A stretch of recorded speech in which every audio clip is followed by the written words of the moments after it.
Hey everyone, how's it going? I'm Gary Hibner and welcome to this channel.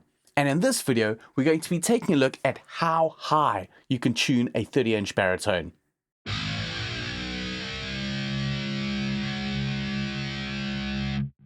Now I know with a lot of these 30-inch baritones, guys are often asking how low you can go on them, and I've done the exact same thing. I've taken my 30-inch baritone down to A0, but I'm going to do the complete opposite in this video. I want to see how high we can take it. Now, I know I see a lot of comments come up where guys are asking, for example, how high you can tune up on a guitar because they want to see if they can use it in other tunings. So I've got a set of Ernie Ball super slinky 9s over here, and we're going to see how high we can tune up on this guitar. So this guitar is an Aero Jet Baritone 30-inch, and I have it currently tuned to drop E with a set of 18 to 80 over here. So I've got that with some thicker gauges. I'll just do a little zoom up over here. And actually this guitar came stock tuned in B standard with a set of 13 to 62 on. So it'll be very interesting to see how we can tune up on with a set of 9s. I was too scared to use a set of 8s, so let's see how a set of 9s goes. And just to interject here, if you're new to the channel or if you haven't already, please hit that subscribe button. It really helps me on the channel. So with that out the way, let's jump back in. Now, before doing the setup, I want to use an online string tension calculator. Now, these are great tools where you can put in the scale length and the string gauges and determine sort of where you're going to be tuning up to. So if you haven't used one of these before, I have done a video over here, so check that out. But I'm using the Stringjoy one. This is quite a good one to use for guitar tunings and scale length. So if I just jump in over here, so I've loaded up the Stringjoy online tension calculator over here, and this is the default settings that come up. As you can see, it's a standard scale guitar tuned to E standard with a set of 10s. So first off, I want to change this to 30 for the scale length, and then I'm just going to put in the gauges over here. So this is a 9, then an 11, then we've got a 16, a 24, a 32, and then a 42. So I've got a feeling I'm going to get up to about D sharp. So let's just go over here and just pull this up a semitone. So what I'm going for is a tension of about 17 to 19 per string over here. So that is up to D sharp standard over there. And as you can see, things are sort of pretty balanced. I'm just a bit worried about this 11 over here. I'd say maybe if I jump that up to a 12, that'll be a bit better with the balancing, but I'm just going to leave it for 11 here for the set. And I also like to do drop tunings. So I'm going to drop it down to C sharp. So we got drop C sharp over here, and I see that this 42 is a bit loose over here. So what I'm going to do is jump this up to a 48. So I think that's looking good for the string tension and the tuning we're going to go up to. So let's tune this guy up and see how it works. I got a feeling that with the scale length and these thinner gauges that the guitar is going to sound quite bright. So let's test this out and see how it sounds and how it feels. A few moments later.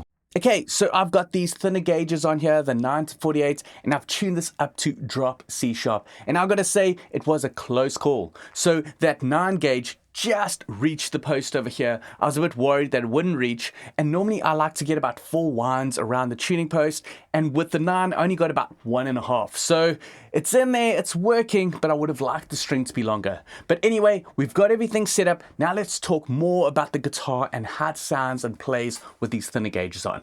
So I've got to say, first off, everything sounds really bright on this guitar and these strings. For example, if I play some big chords,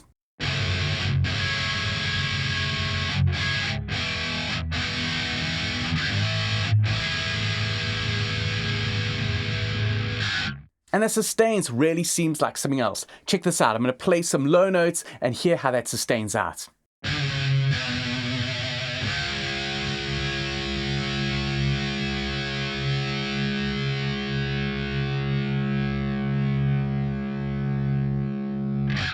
And the intonation. With this longer scale, you can play chords all the way up, especially complex chords, and it stays in. So that's really great. And obviously also with the longer scale and the bigger frets, you can play quite complex chords all the way up.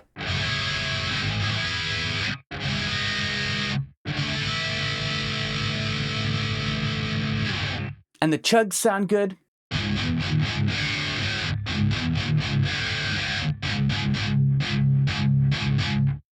So it does feel a little strange with these thinner gauges on this long scale guitar. It feels like the strings are sort of jumping around over the place with that long scale, but maybe it's just trying to get used to thinner gauges on a longer scale. For example, when I first started getting into longer scales, I had to get used to thicker gauges. So maybe it's just getting used to these thinner gauges on this guitar, but I gotta say it does feel a bit strange, but I'll see if I get used to it.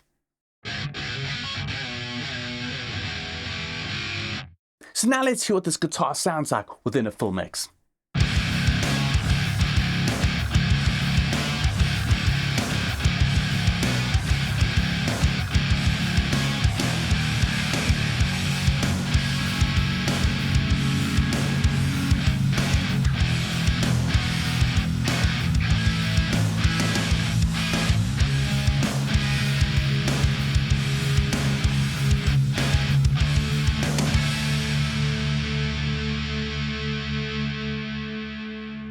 Okay, so that's how to tune up high on a 30-inch scale baritone. So I use this Aria Pro Jet baritone, which is a 30-inch, and I've tuned it up to drop C sharp with a set of 9 to 48s. And like I mentioned, it feels a bit different, it sounds interesting, but a lot of guys are wondering if they get a longer scale guitar, how high can they tune? So I hope this answered the question for you. You saw how we could use an online tension string calculator to determine the string gauge and the scale length and how high we could tune up. So I pushed this up to drop C sharp, but I think I could probably go a step further and go to drop D, but I was a bit worried about strings snapping, so I just set at drop C sharp.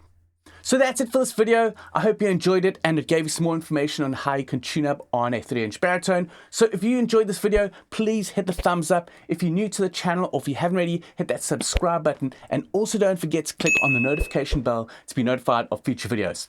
I'll catch you in the next one.